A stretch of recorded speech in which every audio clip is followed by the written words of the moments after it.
It's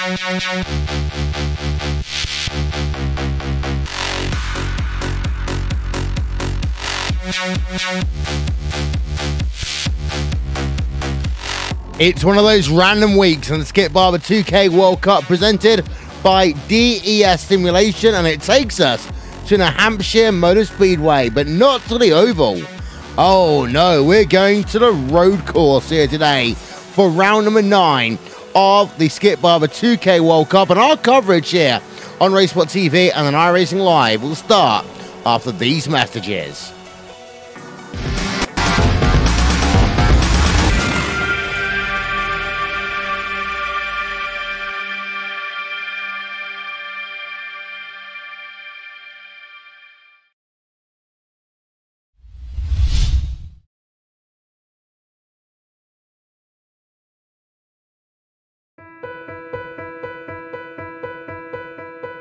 I want to leap over buildings, want to fly over the shores, faster than a lightning flash, rushing through the cool night air.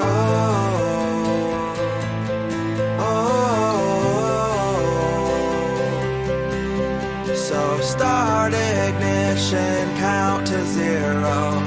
I just wanna be a superhero.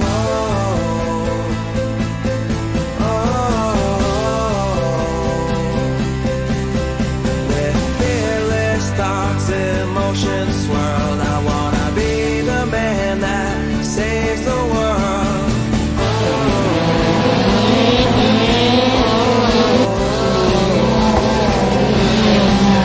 So start ignition. I just wanna be a superhero.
Welcome to New Hampshire. Welcome to round number 9 of the Skip Barber 2K World Cup presented by DES Simulation here on Racesport TV, streaming live on iRacing Live, a part of Sunday night primetime.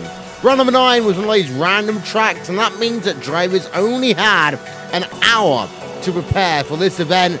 24 drivers are taking on the challenge of this road course at New Hampshire Motor Speedway. Will Vincent along with Jake Sperry. And well, Jake, this track is one that not many people race very often. No, it's not, and that is paralleled by the lower numbers that we have, because New Hampshire, it's one of those circuits that is very much, how do I put it, Will? Because it's so quaint and it's not gimmicky, but it's very much a circuit that you don't often see because it's not expansive, it's not wide, it's very compact and built in with a lot of tight and twisting turns, so that most higher up vehicles, say your Formula Renault, say your Formula 1 cars, say the likes of your GT vehicles, they're going to rarely visit here because it's such a difficult circuit for any of those really high-powered vehicles to go at. When you get something like a Skip Barber, this is almost perfect. This is almost built for that sort of Skip Barber style of driving. As qualifying currently underway, Philippe Laibert, just a casual 107.9. Yeah, 107.9. Brian Duell, though, up into P number 2 in terms of qualifying.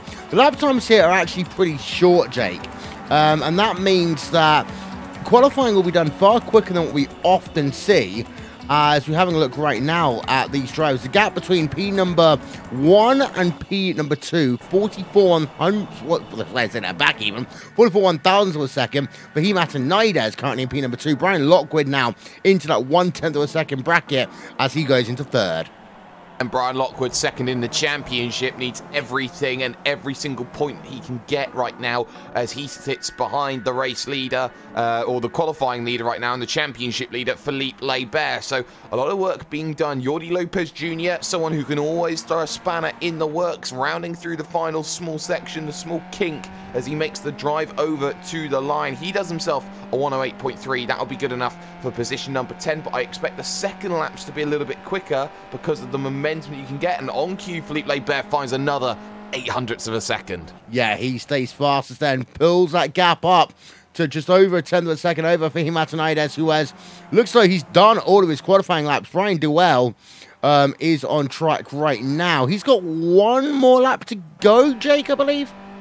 And you would be wrong. He is out of lap times as things stand, so Brian Duell is not going any quicker right now. It's on circuit. Paul Malocas setting his first lap, though. He does a 108.298. That puts him good enough for the 5th row at the moment. And I think this is a circuit that suits Paul Malocas' driving style because he is very good on that fuel save. And this circuit, which is very twisty and is a lot of off-throttle corners, I think that Paul Malocas is really going to have a good time when it comes to the strategy today. And Paul Malocas has had some good luck when it's come to these random tracks before. He's one of those drivers, I think he's very easy to adapt to this random track situation. And New Hampshire Motor Speedway, of course, you're flat out through turns number 1 and 2. The oval side of things is Jordi Lopez Jr., by the way, moves up into P number 9. But on the run through turn number 3 and 4 on the NASCAR side of things, you actually take what is the alternate strategy. And we're going to ride on board of Paul Malocas. I'm just going to explain this to you here, Jake, because on some layouts, you run yourself right onto the oval, but on this case, it's actually you dance around for a couple of very interesting corners. They're low curbs, you can run through them, but then actually you have no curbs and run through the final couple of corners, and you just have to touch the grass. Yeah, it's very, very difficult to try and work out times as he actually doesn't set another time. He gets an off track at some point on the lap, so it's such a difficult circuit to master because you've got all these elements. There's curbs you can attack, there's curbs you can't attack. It's a very quaint and very compact circuit. We've said just how difficult it can be, but when you look at what New Hampshire brings to the table, it has a lot of elevation change, which for a roval course is almost unheard of. It's one of the few roval courses that doesn't just stay in the infield, it goes to the outfield, it has a little merry dance, and it comes back in through the back door drunk. Yes, it does. I absolutely love, actually, the fact that they do go on the outside, because also there's elevation change, and you don't often get elevation changes on a roval either. No, you don't get elevation change, and I think that's one of the new unique quirks that you get to see out of this circuit. And New Hampshire is one of the very few rovals in the world that gives itself that opportunity. And when you get a difference, when you get up the hill and down the hill, it's a different mechanical challenge. You go, oh, we're doing a roval here today. Everyone goes, oh, but it's New Hampshire. Oh, that's exciting for a roval. Oh, yes, it is indeed. But a colour, let's add that to you here. We've got 2 drivers on track right now. Philippe Laibert, who set all of his laps, and then John Morgan as well. Morgan currently all the way down in P number 24. 24 drivers here today. A lower field than what we normally see. And that's a good thing for drivers that normally battle in the mid-pack, because they have the opportunity now, Jake, to actually push harder because they've got less to lose. They have less to lose, and they have absolutely everything more to gain, but this is a stacked field at the front. The top 13 split by half a second right now as in qualifying. You look further down, the top 21 split by a second in qualifying, and the whole field split by 1.5 seconds. So this, let's not get it wrong, Will. Yes, there's a lot less drivers, but this field is a lot closer than people will give it credit for. This is a fantastically tight and close battle, and I think that anybody realistically, if someone runs into incidents, could have a shot of winning this one today. Yeah, they could, as John Morgan comes past the line and remains in P number 24 for the time being. So that is pretty much qualifying done. Now we've got 1:16 to fill here, Jake. And well, let's talk about the last round, the iRacing World Championship Grand Prix Series, because, of course, the Sim Racing Observer and iRacing News will have the recap coming up very shortly. What a great race. Matt Backham, first ever win in WCS. And Matt Backham deserved that win because he fought so hard on his defense against the 5-time world champion Gregor Hutu. He knew exactly what he needed to do in that race, and he pulled it off with aplomb. It was a fantastic drive from a fantastic driver in a fantastic world championship. And with 3 different winners in 3, heading to Road America, oh boy, that would be an interesting championship. Oh yes, and we've had 4 out of 4 before. That was back in 2014. We could well have that again this time around. Oh, we certainly could, Will, and 4 in 4 always throws excitement into a championship, but the question is, the streak still lives at Sweet 16. Can it be a stunning 17 when they get to Road America? Yes. As I called it 17, I've called it in advance, basically, Jake. Let's just say that. Yeah, you've called it twice in advance, I know, so right? You're doubly lucky. Yes.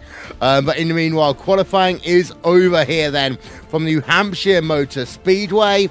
And let's have a look at your starting grid then for Sunday Night Skippies here on Racespot TV and on iRacing Live.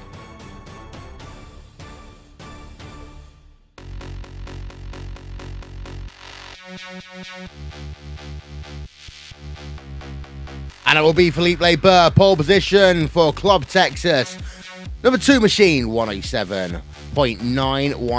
Fahim Atanaidez alongside him, front row of the grid. Fantastic qualifying by Fahim. He's a driver that can lead from the front, so he gets a good run here.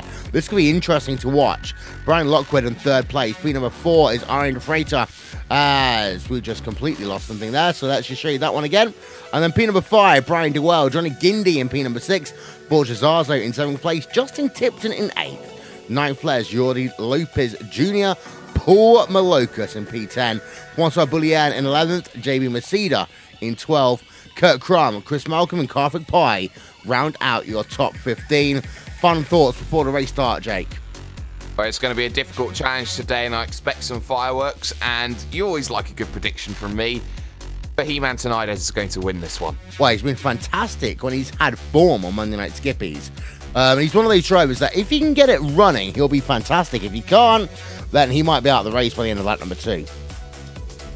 Yes, that is the issue that you see with Atanaidez. He is the complete antithesis of a bin or win driver, and sometimes it's those sorts of drivers that you love to see make action because they can be the most fascinating to watch. So drivers are now lined up on the starting grid. They are getting ready to go racing. Talking about Monday Night Skippies, of course, you can catch that tomorrow night here on Racespot TV, streaming live as ever on iRacing Live. Join Rachel Whiteford, Connie Maddock, Linus Bronson, and Hugo Louise for coverage of that. That'll be at 8 p.m. GMT. That's 9 o'clock UK time. Monday Night Skippies in support of the Calm Zone, a male mental health charity.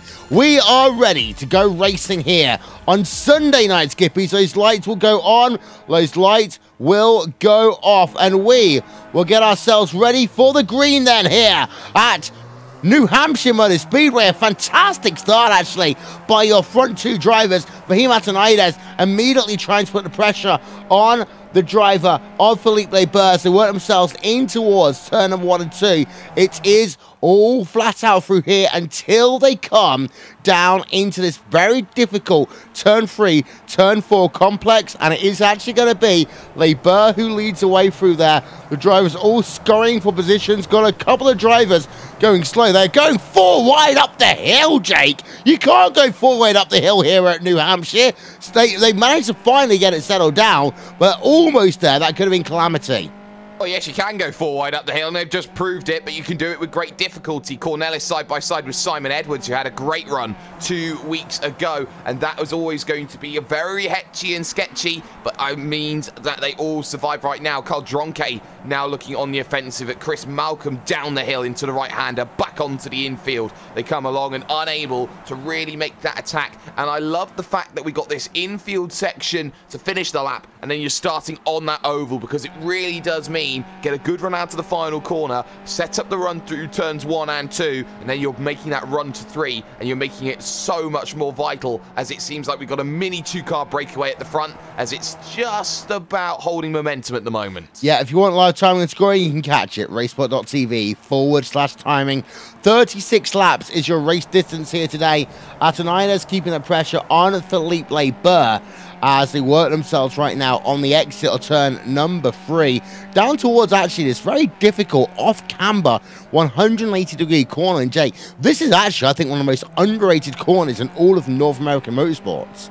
In all of motorsports in general, Will, that is such a difficult corner, because you're throwing yourself in and you're hoping that the vehicle sticks, and sometimes you think that you've got a vehicle made of Velcro, the other times you think you've got a vehicle that's made of Teflon. It's so difficult to work out what one vehicle's doing, what one tire's doing with the other.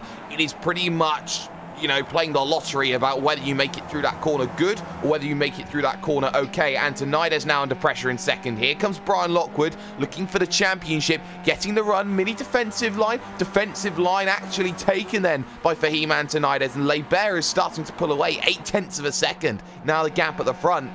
And all of a sudden here, Antonides is looking a little bit cause for concern as Lockwood still trying to line up that move. Yeah, we haven't yet talked about the championship standings coming into this event. It's Philippe Barber leading by 21 points over Borges Arzo. And then it's 2 points even, separating Borges Arzo, Andrew Picoria, and Brian Lockwood. So every point matters right now. Brian Lockwood could move up into second place in the championship if this race were to finish right now.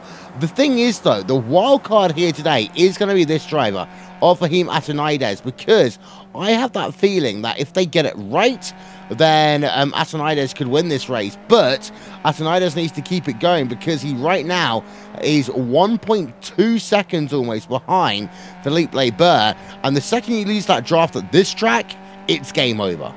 Well, at the moment, it seems that it almost is game over already. Antonides was 0.6 of a second slower on the last lap. He does a 107.9 against the 107.8. He really wrestled that lap back in the second half of the lap. Brings the gap down to just 0.9 of a second, but that is all that it is at the front of the field. Not ideal, but certainly what is going on. Bit of side-by-side as well. That's Karthik Pai against Carl Dronke, now against Chris Malcolm as they make the run to 3. Malcolm looking to get the overlap down on the inside. You're able to hold it around the outside at this corner, but you need to be able to hold it around the outside of the next corner as well, as Karthik Pai is doing, to get the inside then for the next left-hander, the difficult 180-degree left, able to do so fantastically. Good effort from Chris Malcolm there. Close, but the cigar shop's not open. Yeah, Indian driver by heritage, runs for Club Texas, Karthik Pai, number 187 machine.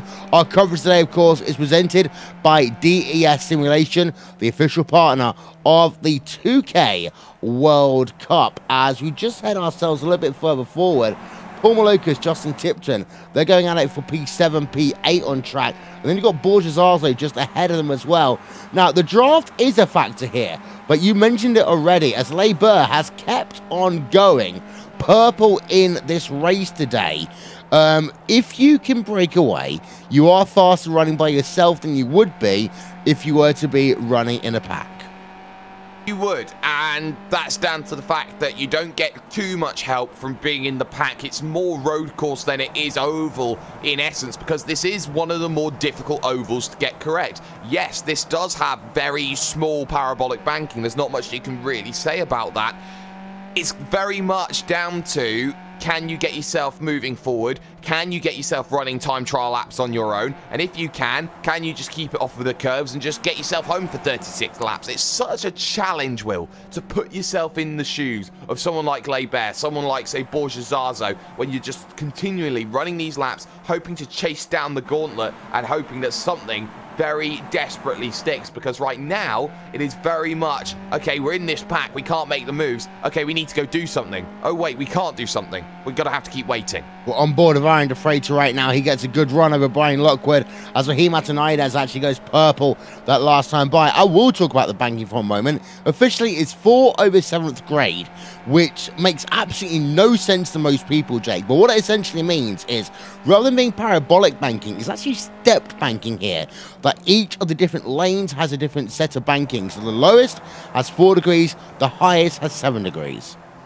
And it's that small banking that makes it very unique in terms of a circuit, because in terms of what it does for an oval, it makes oval racing a lot more different, and it makes road oval racing very, very interesting as well. It almost makes it feel like it's a nice gentle breeze heading through the left-hand corners instead of, say, going to Daytona where you got 30 degrees banking, which is almost like a shark's trying to eat you alive. Yeah, true. And you compare that to other ovals as well, like Charlotte Motor Speedway, Texas Motor Speedway, homes of Miami Speedway, I will always say, is the best. But we've got a big bunch up now going on for P number 2. Just saw it there as I was riding on board of Justin Tipton, but Atanides has been slow a little bit, and Brian Lockwood there, very slow. And this has allowed now Iron Defrater to really close up onto him on the run down in towards turn number 1. And here comes the driver of Defrater down to the inside. Cannot do it then on that ultra low groove through turn number 1. You can actually see the car stepping out through turn number 1 and 2. And Brian Lockwood able to survive there with a bit of his oval racing skill. Yeah, Brian Lockwood doing a very good job of holding things together. Defrater, who's been the reigning champion, but very much a reigning champion that's been missing in action, has really not managed to find a way to get down to the inside. He's been looking, he's been searching, and he hasn't been finding what he has wanted. Cornelis, though, in a battle right now. Kartik Pai has dropped a little bit back, whereas that Cornelis moving forward. That's Cornelis moving forward with Simon Edwards, and round goes the driver of Cornelis. Big avoidance for, I believe, that is James McCritchie getting out of the way. That is disaster, and that is out of the race, I think, for Fabrice Cornelis. Definitely replay worthy. Let's have a look then as they were going side by side on the run up the hill. We're on board right now with Fabrice Cornelis after he had himself that on the run to that incident even in towards that sweeping 180 degree left-hander, turns into the corner and then just gets tagged, pushed the outside line, pushed around, side pod damage, out of the race. Bye-bye, Fabrice Cornelis, as we go back ahead a little bit.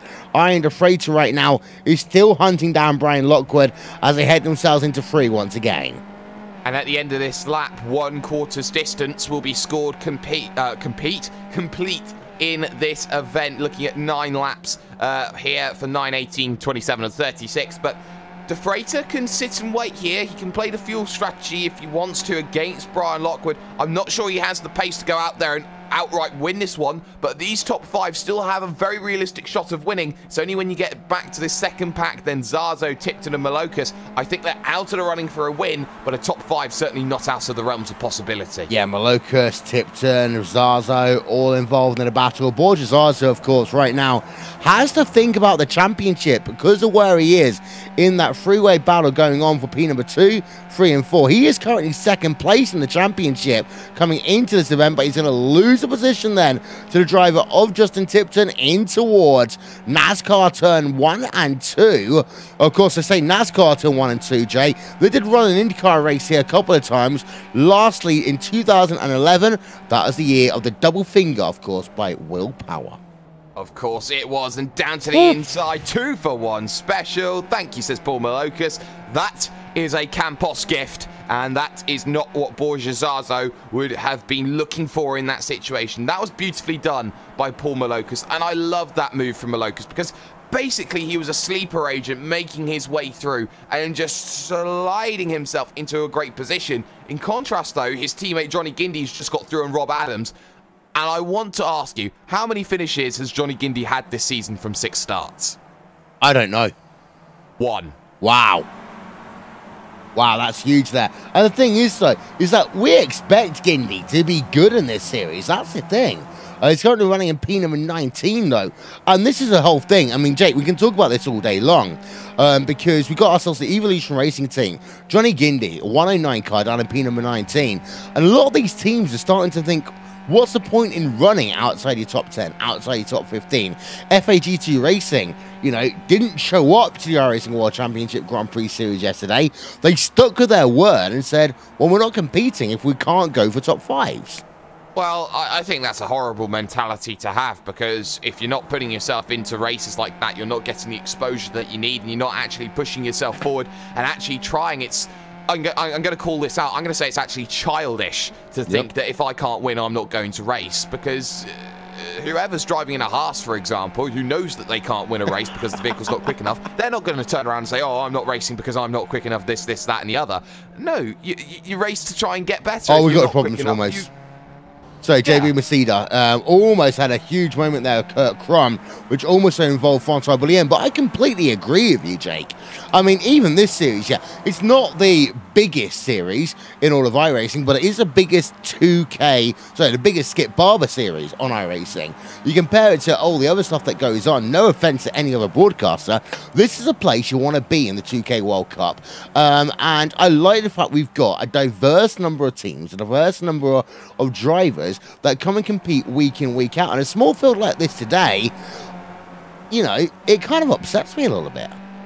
It does, but a random track race is always going to be very difficult, especially here on what is been a weekend in iRacing where I'd say numbers haven't been brilliant here in April. You know, it is kind of to be expected. But I do think that there is a lot that can be done. A lot of great drivers have come through the ranks of here. You talk about the likes of Sebastian Job, Richard Avery, Miko Nazi, all former champions. And you're looking at this battle right now for second as well. Fahim Antonides has suddenly fallen back into the clutches of the battle second, third, fourth and fifth. And Lockwood was heavy over that curb coming into the final few corners. Yeah, and for him, this is his issue sometimes. When he falls back, you've got to hope that he doesn't make an unforced error. He's done so before. We're on board with him right now through turn number 1 and 2. For him, I think what he needs to do is work into that pit window and basically, I think, try and use strategy to stay ahead in P number 2.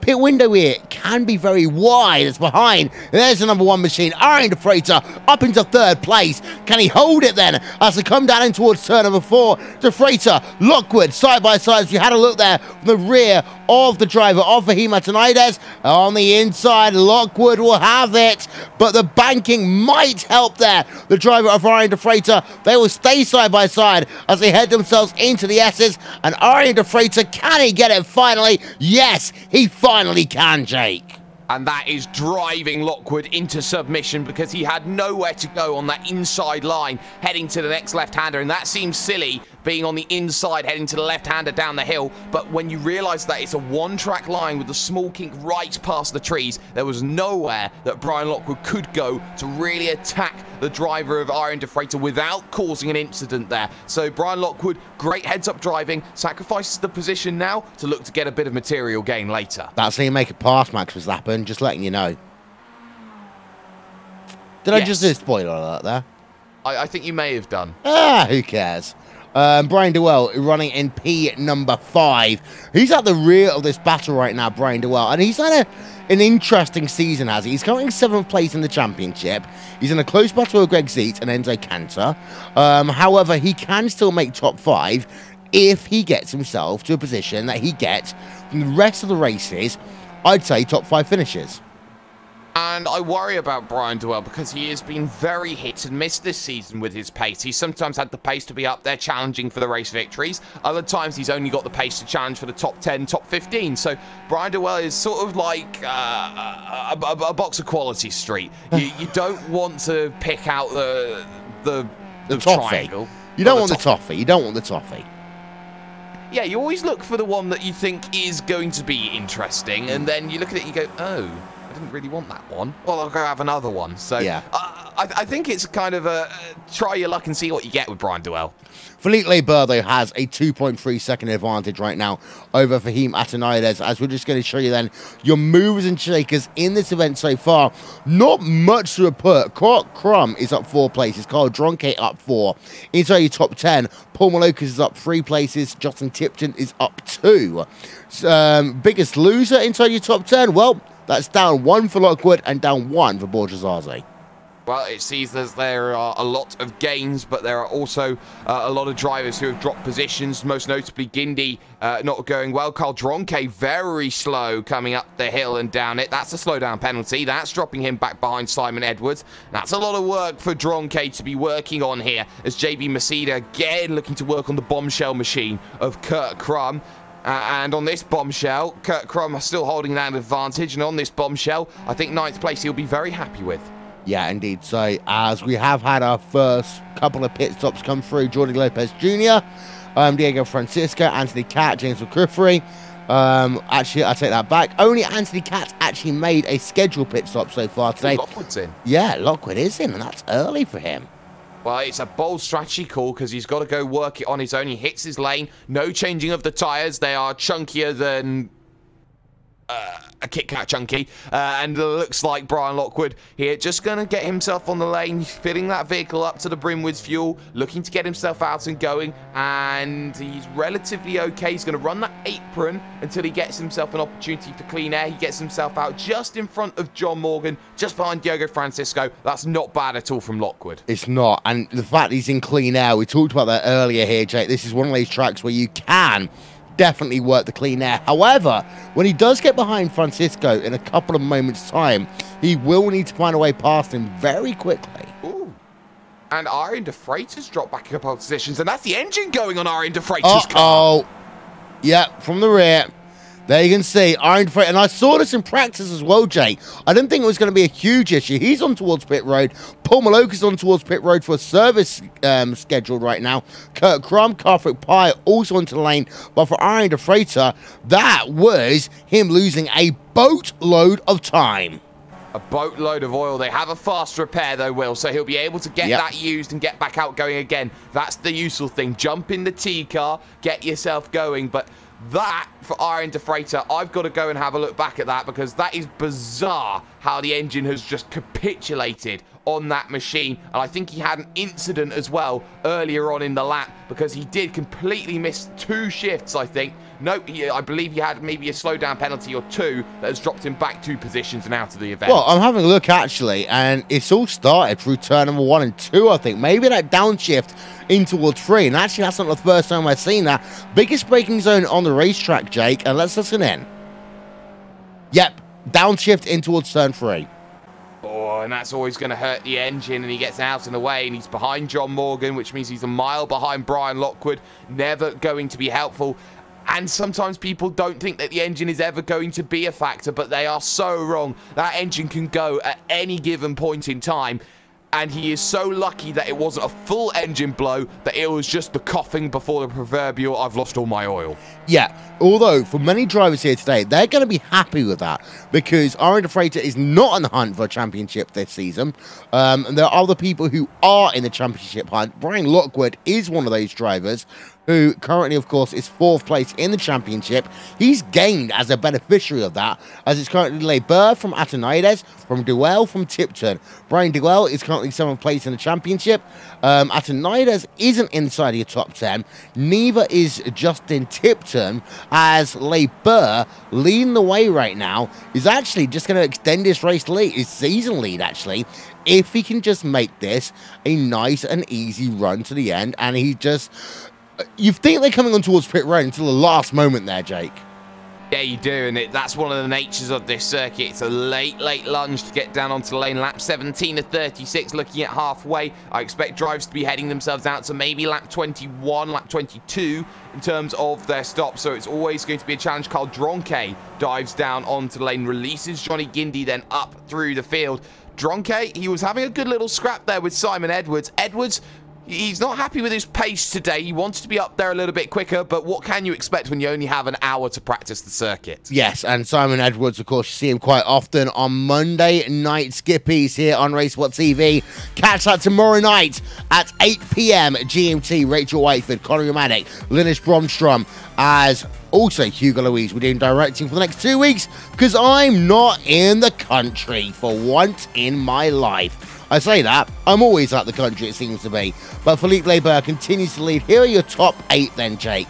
As we stand, working ourselves towards the halfway point of this event, it is Philippe Leber who is leading the way by 3.6 seconds over Fahim Atanides. And Leber, he's been quiet here today, but quietly friggin' quick. Quietly quick indeed, and it's just been, it's not been a case that he hasn't been slow. I don't think it's been a case that Antonides has been necessarily slow. No. Look at the consistency value that Philippe Leber has done. His fastest laps are 1:07.7. His slowest lap time, excluding the opening lap that he's done, is a 1:08.1. 4/10 differentiation over 18 laps. I'd take that any day of the week from a driver. And also, if you're going to become a champion in this series, then you need to be able to perform on these tracks where you do have just 1 hour to prepare. And yeah, Leber is the driver who, quote-unquote, selected the track. He didn't select the track. It was all done by random. And he didn't have any more advance notice than anyone else to come into this one. So, conspiracy theorists, please put your silver hats to one side. Johnny Gindi right now, after pitting, is behind Simon Edwards. That's the battle for P number 8. Well, he hasn't pitted just yet. He is yet to come down Gindi to that lane. Well, oh, no, he hasn't. No, I take that back.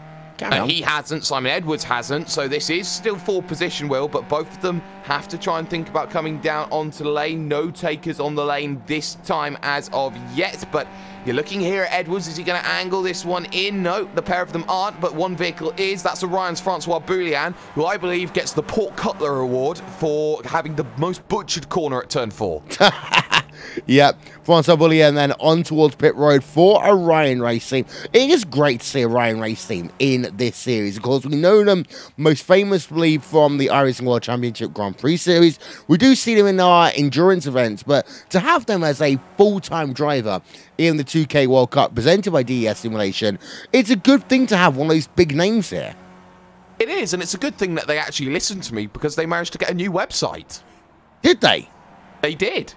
I will have to go and check that one out. Good man, good man. As I said, our coverage is, of course, today presented by DES Simulation. Live timing and scoring is available. Visit racebot.tv/timing for that one. As Philippe Leber is on pit road, let's take a look over here. Oh, whoa, Boulian just crashed. Uh-oh. Francois Boulier, yes, he did, straight on at turn number 3. That is massive. I think he's either A, outbroken himself, or B, though, no, that's just the brakes not working. He's completely missed it. He's up on the tyres. Day done, Mr. Boulian. Oh, my word. We're talking nice things about... Maybe he was checking out the website. I think he was checking out the website, seeing, oh, wait, they have changed it. Oh, my word. But in the meanwhile, we have had Philippe Leber come on towards pit road. There he is, out and away from pit road. And pit stop time for him, 12.2 seconds. Brian Lockwood does a pit stop time of 13 seconds. He's out and away as well. Iron De Freitas has done a pit stop already. And he did a time of 12.6. And, pardon? Darzo's just jumped Antonides. They're side by side off the lane.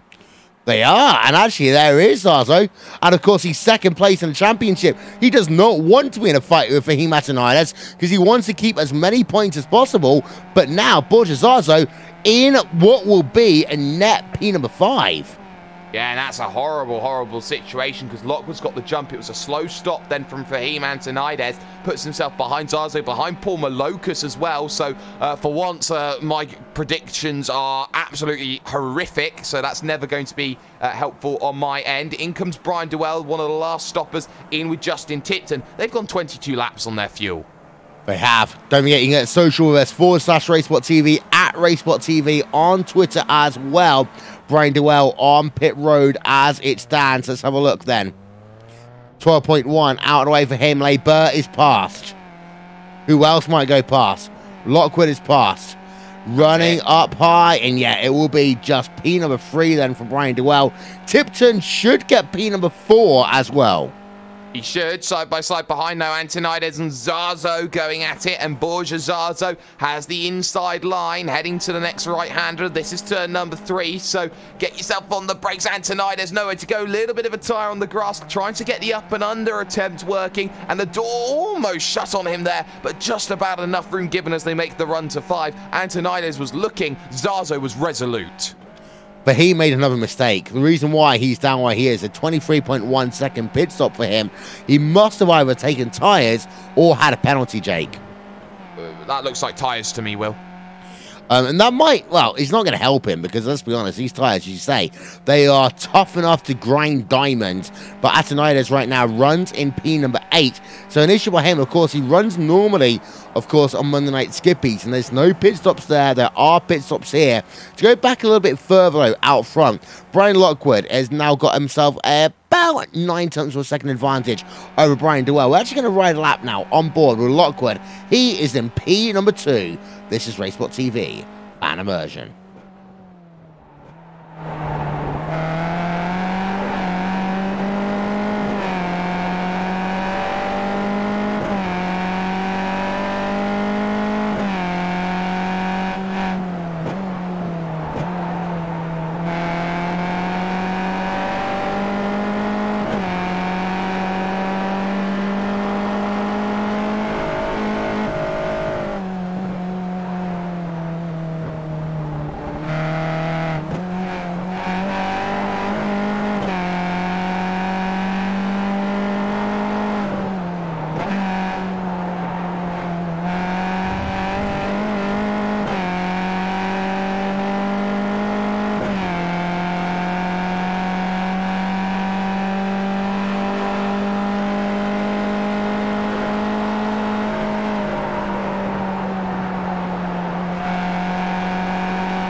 Again, battles going on. Antonides and Zazo. This is not helping Zazo at all in this event, Jake, because of the fact he's running P number 2 in the championship. He needs to be ahead of that number 130 machine.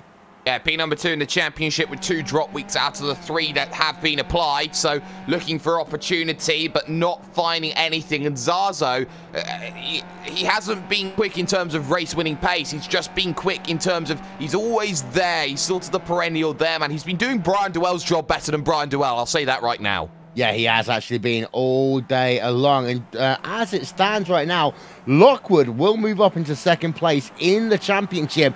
Live timing and scoring, of course, is available. Racesport.tv/timing. But Lockwood will move up now into P number 2 in the championship as it would stand, because there was only 2 points between them heading into this event, Jake.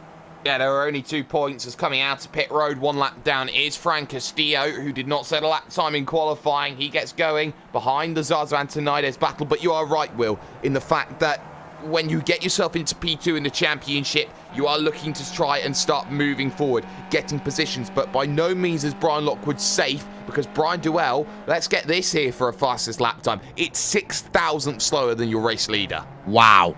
That's absolutely, oh, you say that's absolutely nothing, but it's still slower than your race leader. That's the thing. Well, it's slower, but it's slower to the point of, you're talking about what, 3 foot? Well, yeah.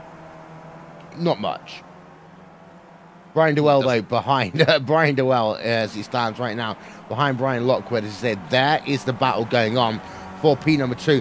And for Dewell, he's not got much to lose at this stage. He does need to get big race finishes. We are round number 9 in this championship, and Dewell needs to find a way of getting past Lockwood, because, yeah, he's still going to lose places in terms of lose points to Philippe Leber. But if he can get a point or 2 over Lockwood, that will help him moving forward. He'll go past Greg Zeet up into at least P number 6 in the championship, and Paul Malocas has not had a good day either here. I say that, I'm trying to figure out where Paul Malocas is. Yeah, try and figure out where he is. There's no Andrew Picario here, and Jordi Lopez Jr. has also struggled. So Paul Malocas down in what is position number 6. He's gone +4. He's done very well, but Malocas is sort of at the end of the line right now. He's got no more stations he can get past because it is his teammate Arian De Freitas who he will need to find next. But he's got to be more worried about defending right now because Antonides has gone from defense to offense right now. And I think that for Fahim Antonides, this is just about trying to fight back to position number 6. This has not been the race that he's been looking for, and it's not been that he's been a terrible driver. It's just been a case of diminishing returns in the race. Yeah, and it's been a fascinating sight to see here today, of course, because of the fact that it has been a random track selection. Actually, I want to go back to Antonides. He's got a good run, actually, now over Paul Malocas as they work themselves down towards start-finish line. Here comes Antonides, down to the inside, in towards turn number 1. And he's going to go past the ERT car, or will he? Antonides then trying to work that inside line. Outside line does work better, and of course the outside line gives you the inside in towards turn number 3. Can Antonides close and keep the position? The answer is going to be, let's stay side by side as they work themselves up the hill, and they almost made contact. And there was Antonides then. He couldn't make it work on the inside, and now he can't make it work on the outside. So Antonides, that's the second time he's tried it through 3 and then up through 4. He's got to get that working properly because he's just unable to make that happen. As I just see Johnny Guindy getting let through by Carl Dronke. Dronke's not going to fight him there. You're quicker. Goodbye. But you're right there. Antonides had a look, but it didn't quite pan out the way that he wanted to, Will. I think that Antonides just needs to be a little bit more patient here with Paul Malocas because Malocas will give him all the room that he needs if he does make the right move. It's just up to Antonides to make the right move. Yeah, we've got ourselves now 9 laps of this motor race to go. Less than that, as here we have then Fahim once again looking down to the inside. We talked about step banking, of course, 4 degrees at the bottom, 7 degrees up top. You can see it is step banking all the way around as Antonides will try again. If he can outbrake the driver of Paul Malocas, maybe he can do something, but Paul Malocas doesn't want that to happen for 2 reasons. Because A, no crash, and B, he doesn't want to lose more positions in the championship as Antonides now has the inside line, but it's banked on the outside. Antonides, so he does have it. And I think Malocas said, you know what? You have it now. Oh, yeah, he's got a very strong run. I think he's trying to angle up to the outside and able to make that run work. So Antonides gets the position, and I think Malocas wants to get him back at the quickest opportunity possible. So Malocas really putting that pressure back onto Antonides then. Antonides needs to be a man who's working out what he needs to do, because every time I see him try and make that turn, that vehicle looks so oversteery that he's almost wrestling with it to try and get it back under his control. It's almost like trying to fight with an alligator. Yeah. JB Masida, by the way, in a battle with Kurt Crum. This is going on for P number 9 as Masida not quite able to get the inside line in towards 1. And actually, Masida's really, like, chugging on that wheel through NASCAR turn 1 and 2. Well, he's chugging on that wheel, and he will chug on it a bit more as he makes the run to 3. Nowhere to go against a middle-of-the-road defense by Kurt Crum. Very strong defense there, actually, and an underrated defense, because it wasn't much there that you saw Kurt Crum make that defense, Will. It was just the fact that he was slightly over between 2 lanes, and that was just enough to say, no, JB Masida, you will wait. And we often see that in IndyCar racing as well. Of course, we are on the road to the iRacing Indy 500, and every Friday night, we've got ourselves the iRacing Verizon IndyCar Series for the next few weeks on the run to the iRacing Indianapolis 500 and Season 2 of iRacing for 2018. Catch Connery Maddock, myself, and special guests whilst I'm away, as we give you the very best of the iRacing Verizon IndyCar Series. Road courses, ovals, they have it all. The Toyota Grand Prix of Long Beach is going on as we speak, Jake. I'll be catching up on that one after this event. But Dewell, Lockwood, that one's picked up for P2. Oh, it has, in the battle for P2, so important. Brian Dewell's just been patient. He sat and he's waited and he's forcing Brian Lockwood to run pace that I don't think we've seen Brian Lockwood run in a very long time. Yes, he's second in the championship, but let's not forget that it took Lockwood a little while to get into this season and actually to find his pace once again. So right now, Brian Dewell knows that he's just got to be the aggressor. He's just got to think about one perfect move. And you can see the contrasting lines through that down the hill right-hander there. Lockwood using all of the circuit a bit more, much more composed from Brian Dewell, but a little bit slower. Yeah, it is indeed, as we've got ourselves now 6 laps to go in this event.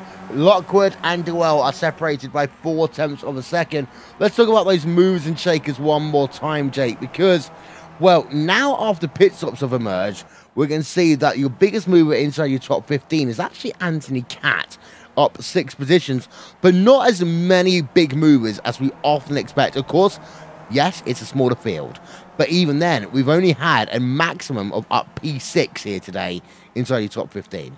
Well, that's now P5, Will, because he's just lost the position to Jordi Lopez Jr. after running wide. So, Will, let's stop cursing some drivers. I think that they would do without the voodoo. Yeah, there's a look at that one then. As you can see, it will be the driver of Anthony Catt just losing that place on the run for the final corner, actually. We get ourselves one more look, and there's Anthony Catt. And it was that final corner. He just seemed to lose momentum heading through that infield section through NASCAR turn 3. Yeah, he pushes wide as well. That's what allows Jordi Lopez Jr. to just dive down to the inside and get that position. Yeah, easy as you like. You're not going to see too many more easier positions than that. And I think Easter may be giving him an Easter egg after that one, because that was pretty simple in the way that he made that move. But yeah, looking here at the final 5 laps, now it's about trying to set up this run, trying to work out, okay, I'm battling with this person, I want to get 1 more position, or I want to get 2 more positions. This is about how you set that run up. You're sort of now working your opponent if you're Brian Dewell. You're trying to work Brian Lockwood into a mistake. If you're Paul Malocas or Borja Zazo, you're hoping to get both of them, if not one of them, to get to the front of that pack. You're trying to work out, what do I need to do to position myself to make sure that I get my opponent out of sequence so I can make the magic move. Atonides runs in P number 6, Paul Malocas in 7th, and Borja Zazo in P number 8. Zazo currently 2nd place in the championship, and you've also got yourself Paul Malocas in P number 5. Malocas looking very aggressive then as they come up and over the hill, and a sideways wiggle then by Atonides. That could give him the opportunity to lose 2 positions, but he did it at a point there, Jake, that there's one way through that part of the racetrack, and Malocas had to wait, and he cannot capitalize. The only way is waiting right now for Paul Malocas, and Fahim Antonides getting away with it. And again, that's where we're seeing the mistakes creep into Antonides' game. That's set up very squarely, and I think that Antonides likes a machine with a lot of response underneath him, but I think there's response, and there's too much response, and this is a response at a circuit where you can't afford to be sliding about as if you're playing Tony Hawk. This is very much one of those circuits where you need to be foot planted and have a machine with a great core stability, and that's not what Antonides has. Looking on board right now with Brian Dewell, he's in 3rd place. Brian Lockwood in the 2nd position. Lockwood 4th place in the championship. He has got himself 237 points heading in. Brian Dewell 199 points heading into the championship. Dewell desperately needs that 2nd place, but you might think he might be playing possum here, Jay, knowing the fact that you can maybe get the draft to work on the run down towards 1 and 2, but we'll only find out when they come to the white flag. Although Dewell looks a little bit there down to the inside, but not quite enough of an aggressive move. And you can see how Brian Lockwood was just so much more aggressive in terms of his turn into 1 there. He managed to just open up the corner a little bit more, used a lot more of the step-up banking, and gained a 1/2 tenth because of it. And I think if you're Brian Dewell, you got to try and run that same line. And actually, Barber, I think, has made a mistake on that last lap, has he? Because that's a 1:10.5. He's dropped 2 seconds. He has, but he's still got himself a 4-second advantage over Brian Lockwood. I mean, that might have been lap traffic that we didn't see. No, it wasn't. It was a mistake. It was a mistake. Talk us through it. Mistake at 5, so he gets on the outside. He gets a massive drift on. He's lucky to even keep it on the island there, but that is a rare mistake from Philippe Laibert, and I think he'll be wanting a bit of coffee because he needs waking up. Well, we've seen a couple of mistakes by some of the biggest names in esports over the last couple of days. Jake, of course, Martin Cronke's had mistakes. We've seen Hutu make mistakes. Pretty much everyone make mistakes over the past weekend here on iRacing. On board of Malocus from the rear, but Athenaides now behind him.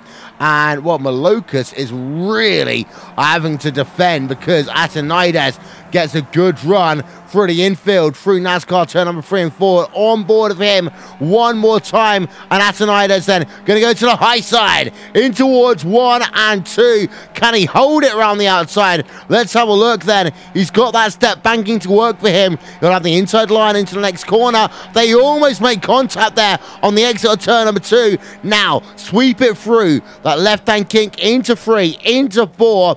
Athenaides then really hounding Paul Malocus. That's the last thing he needs right now, but Athenaides will actually get that position, almost chops off there the number 4 machine of Paul Malocus, but will regain P number 6 for a moment as here comes Malocus again. This time they do make contact. They do make contact with 2 to go, but the gloves are off, and the knuckle dusters are going to be coming out because you've got to deal one final hammer blow. And the hammer blow right now for Brian Duell is that he can't make it compared to Brian Lockwood. He's dropped a massive amount of time over that last lap, and suddenly Justin Tipton's thinking, well, if you're going to start running into issues on this last lap, I may have an opportunity to make something happen. Leibert's clear, barring another small mistake, but right now it is very much what can you do, as now Gindy's going to go down the inside of Masida, and that's going to be for a top 10. 3 wide. Here we go. Last lap, New Hampshire Motor Speedway. As they come in towards turn number 1, you got yourself Kurt Crum in the middle. Johnny Gindy is on the inside. On the outside, you have the driver of JB Masida, and they're going to swap positions around through turn number 1. They'll do the same in towards turn number 2. And actually, Gindy maybe losing 2 places. Not quite yet then. On the run through turn number 4, Gindy will gain 1 back over JB Masida, but fantastic racing at the middle part of your field here today. But to go back to the front of your field, here is Philippe Laibert working himself for the final corner for the final time, and it's Philippe Laibert again, a winner in the 2K World Cup. Laibert wins Random Track Week here at New Hampshire Motor Speedway. Behind, we'll talk about any other incidents that are going on. Duell will lose out in terms of Battle for P number 2. Borges Zazo, Paul Malocus, Zazo lose out. Kurt Crum, Johnny Gindy, JB Masida, it will go to the line. Here comes Gindy to the outside. Not going to be close enough at the line then. It will be Kurt Crum who stays ahead. Yeah, and that was good work from Gindy. Masida took a boatload of cones with him. And Anthony Catslow finishing to the line. He's going to lose out to Simon Edwards. That is a miscalculation on the field from Anthony Cat, and it drops him even further back down to 16th position. So drivers not getting a very good run. But this is a circuit that does hold some opportunities. And I will say, Philippe Laibert, for winning this race, not only winning this race, but winning this race leading pretty much every single lap -1, I think he's just scored himself the maximum amount of points possible that he wanted to. Missed the 2K World Cup, knowing what it takes to be leading the 2K World Cup. Here are your final race results. Philippe Laibert came into this event with the championship lead. He'll head out of it again with the championship lead. He'll extend that one actually, because Brian Lockwood will move up into 2nd place in the championship with P number 2. Brian Duell will move ahead of Greg Zeet and maybe closing up on Paul Malocus as they battle for P number 5 in the championship. Philippe Laibert, Lockwood, Duell, they are your top 3. Justin Tipton in 4th, Aaron De Freitas 5th, Bohemian Athenaides in 6th, Paul Malocus 6th, 7th even. Borges Zazo, Kurt Crum, Johnny Gindy round out your top 10. Behind, JB Masida, Carl Dronke, Jordi Lopez Jr., Diego Francisco, and Simon Edwards. They are your top 15. Rest of the results are up on your screen, and we will take a short break here, ladies and gentlemen, on RaceWhat TV and on iRacing Live, and interviews will happen after these messages. You're watching the 2K World Cup presented by DES Simulation.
I want to leap over buildings, want to fly over the shores, faster than a lightning flash, rushing through the cool night air.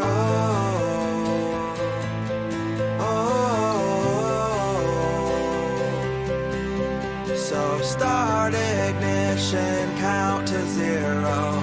I just wanna be a superhero.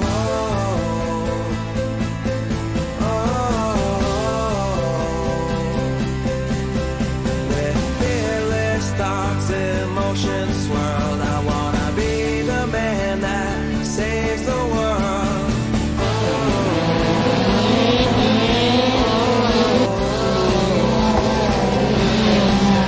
So start ignition, count to 0. I just wanna be a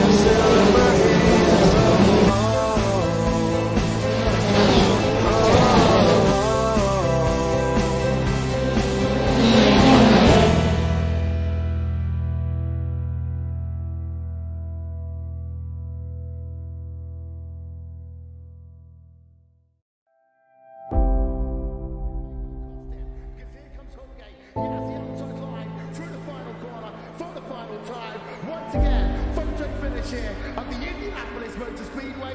Will it be Tim Holgate? It's going to be Christopher DeMerit at the line.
Wrap up your week's worth of racing and down those Monday blues with the Monday Night Skippies presented by the Calm Zone on RaceWhat TV.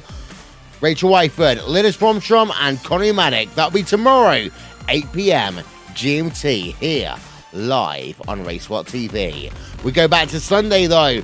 It's been a great race in the 2K World Cup presented by DES Simulation. Philippe Leber, once again, a winner extending his championship lead. Philippe, how was your race, buddy? A little boring. Yeah, qualifying was key because it's very hard, or if not impossible, to pass on this track unless you make a mistake. So I was pretty lucky to get pole because I made some very bad mistakes on my laps. But I did it, and yeah, from then on I was just controlling the pace. First trying to get a gap to Fahim, which worked after 5 laps. I think I dropped him, and then just tried to bring it home, and I almost messed up. And with 5 laps to go, I almost spun because I was looking at my fuel and got distracted. But in the end, yeah. Well, I mean, another win. Yeah, another win. Extended Ethan Championship. And in terms of the random track format, how do you think that worked out for you? Well, I was lucky because I really enjoy this track, and I'm usually very quick on this track, so I got a little lucky. It's not always going to be like this, but as you can see, it's not a very popular track because not a lot of people showed up. But still, we're going to keep this format. It's a lot of fun, and it levels the playing field a little bit. So next time out, of course, you're now closing down a championship. I'm literally trying to figure out what track you're at next. I'm not going to lie to you. but you are closing down a championship right now. What do you need to do to seal the deal? Just stay alive, I guess, because if I don't do anything stupid, which is not a guarantee because I usually do something stupid at the end of the season, then I'm pretty safe for the championship. But yeah, still 4 more races to go, so we'll see. 4 more races to go. Philippe Leber, who do you want to give a shout out to? I want to give a shout out to our sponsor, DES Simulation. They are a big help organizing this championship. And of course, the next round of the championship will be a double header at Circuit Gilles Villeneuve. And before we let you go, Philippe, let's talk about that double header format, because it's been a hit and miss for you over the years. Yeah, well, I think it's for everyone. Not everyone. Well, everyone has had some bad experiences in the double headers. This season it's a little different because we only reversed the top 10, which makes it a little less hectic in the second race. So I hope that's going to improve things a little bit. But everyone likes it and everybody hates it at the same time. But so that's why we're going to keep it. Philippe Leber, their race victory. We have got ourselves more drivers here to talk to. We're going to hand it over to Jake Sperry, and he is stood by with the driver of Brian Lockwood. Brian, position number 2, championship position number 2, plain sailing, but just one short of the top cookie. Yeah, Philippe had me on pace today, but it was a really good race. I qualified 3rd. Decided to hit early, try to get some clear space, and that seemed to work out pretty well. So hopefully we can start taking some points off Philippe races, but second's good. Second's good for today, and of course, when you're looking at this championship, it's been a slow birth into it for you. You've been looking to try and find out, okay, I need to do this to win, and this to win, and this to win. Yet to have a win this season, but a lot of consistent results have put you into second in the championship. Do you think that you have that ability to go one further around the racing that we've got to go and collect a victory? Yeah, well, I'm getting tired of finishing second, so I think I'll be able to take one before the end of the season. I hope. You got 4 more chances, and 2 of them will come up in 2 weeks' time. Gilles Villeneuve, similar in some respects to New Hampshire, but of course, a very, very interesting circuit. A lot of high speed that's going to be needed there. Do you feel that Gilles Villeneuve is going to be the circuit for you? Well, I've always loved that track. Very, as you said, high speed, lots of overtaking opportunities, and the doubleheader format seems to suit me pretty well too. So I'll definitely be looking for a win there. Well, the looking is going to be there. But before we let you go, any shout outs to sponsors? Shout out to Racecraft Engineering, and congratulations to Philippe for the win. Well, Mr. Brian Lockwood, very short, very sweet, very concise, as he finishes home in second, Will. He does, and in 5th place here today is Arjen de Freitas from Evolution Racing Team. Well, Arjen, you're not in the hunt for the championship, but it sure looked like you were trying to get involved in it in one way or another. Yes, I'm not racing that much lately, so doing these random things, and once I heard it was New Hampshire, I actually connected my rig again and started iRacing up. But yeah, it's. I mean, Philippe must or should have it in the bag, but trying to get a bit into the mix sometimes. Talk about through your race, because you were involved in a number of battles through it, and it's not an easy track to pass that though. No, I passed Brian on track. It was pretty hard doing it in the draft because he had draft of Fahim as well, and he kept the outside on T1, which is the faster one. But I could cross back and outbrake him for turn 3, I think. That was a pretty decent move, I think. Almost had Fahim there as well, but my engine blew behind him. Luckily, I could still make it to the pits, but yeah, that cost me a second place, I think. We talk about the fact that you're a semi-part-time driver now, but 2 weeks' time, double header, Circuit Gilles Villeneuve even. Are you going to do the double header? I don't know. We'll see. It depends on how I feel that day.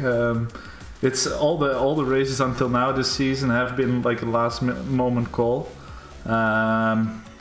So yeah, we'll see. I generally not like Montreal that much in the skip, but who knows? Maybe I can hand or block Brian his victory. Well, who do you want to give a shout out to from the ERT team? Obviously, all the team there. We're doing great stuff. Still funny. Still making good friends there. Not being involved as much. And a special congratulations to Mick Crackers. He just got married, so shout out to him. Thank you very much, then, to Ari the Freighter, P number 5. P number 6 is Fahim Atanides with Jake. Fahim, I had you to pick for you for the victory, but what happened?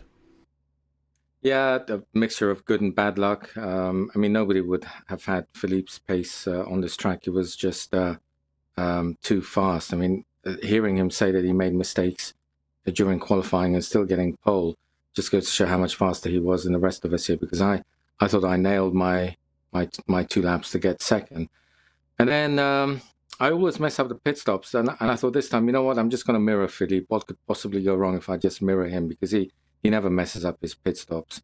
And what happens, I mess up my my pit stop. The fuel board just wouldn't work, so I ended up taking on a full tank, well, not a full tank, but another up to 2.1 gallons, which is the maximum that's allowed. And that obviously dropped me down the order quite a lot. Fought my way back a little bit, but as everyone says, it's very difficult to pass on this track. But I managed to pass Paul twice during the race. The first time I passed him, it took almost the entire lap to complete the move. The second time I made a mistake, and he was able to get past me. But then I got lucky on the second pass, because coming onto the straight, he took the inside line, and I knew that was a bit of a mistake, because if I could hold the outside line, I would have the inside line to the hairpin. So that pass was due to a mistake he made there. But hopefully I'll sort out my fuel issues and be higher up next time. Are you a sort of driver who likes a random track, or do you prefer to have a week to practice? No, I prefer the random tracks. As Philippe said, it's a real leveler. It's just that some people have a lot of time to practice, others don't, and a random track will basically put everybody on a level playing field. I think my qualifying position reflected the fact that it was a random track. I don't get to practice that often on the predetermined ones, and you do need a week to build up optimum speed. So for me, if the whole championship was random tracks, I'd be very happy. Well, a random track championship, that's something that can potentially be worked on for somebody in the future. But Gilles Villeneuve, 2 weeks' time, double header. You got to be feeling strong after another pretty good showing here today. As long as I get enough practice, I'll be there or thereabouts, I hope. Well, there or thereabouts, you'll be hoping. Fahim Atanides coming home in position number 6 after starting on the front row. Yeah, so down 4 places then for Fahim Atanides. And that is all we have time for here on Sunday Night Skippies. We want to give a couple of shout-outs before we say goodbye. Of course, first of all, to our title sponsor, that is DES Simulation, the official title sponsor of the 2K World Cup. Also, to our friends over at Isman Balal, TrackCam22.com, Andy Werner and One Design, Simon Grossman at Engineering.com, Nick Thisson for Racewhat TV, live timing and scoring.